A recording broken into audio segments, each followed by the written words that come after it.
केंद्र की नरेंद्र मोदी सरकार भले ही निजीकरण को लेकर हमेशा खुद को पाक साफ बताती रही हो और विपक्ष के आरोपों को बेबुनियाद बताती रही हो, लेकिन सरकार के कदम लगातार निजीकरण की ओर बढ़ते ही जा रहे हैं। इसी कड़ी में अब सरकार ने सरकारी बैंकों के निजीकरण करने की तैयारी शुरू कर दी है, जिसे विपक्ष का तल्ख होना तय है।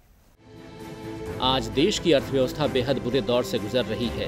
विपक्ष सरकार से आर्थिक मोर्चे पर देश को मजबूत करने के लिए रणनीति को लेकर सवाल कर रहा है, लेकिन सरकार निजीकरण की ओर कदम बढ़ाती ही नजर आ रही है। एक रिपोर्ट के मुताबिक नीति आयोग ने सरकार के सामने सरकारी बैंकों के निजीकरण का प्रस्ताव रखा है और सरकार की ओर से इस पर विचार भी किया जा रहा है। रिपोर्ट की माने तो Punjab and Sind bank, bank of Maharashtra और इंडियन ओवरसीज बैंक के निजीकरण से इस प्रक्रिया की शुरुआत की जा सकती है। बीते कुछ सालों में कई सरकारी बैंकों का आपस में विलय हुआ था, जिनमें ये तीनों ही बैंक शामिल नहीं थे। ऐसे में इनके निजीकरण से ही शुरुआत की जा सकती है।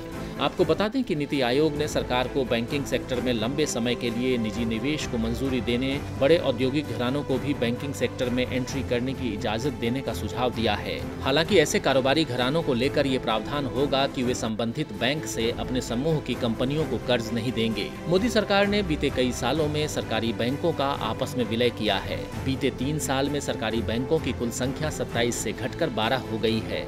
ऐसे में देखना दिलचस्प होगा कि सरकार के इस कदम से बैंकिंग सेक्टर को कितना फायदा होता है और सरकारी बैंकों के निजीकरण से ग्राहकों को कितनी परेशानी उठानी पड़ती है। डीबी लाइव की रिपोर्ट।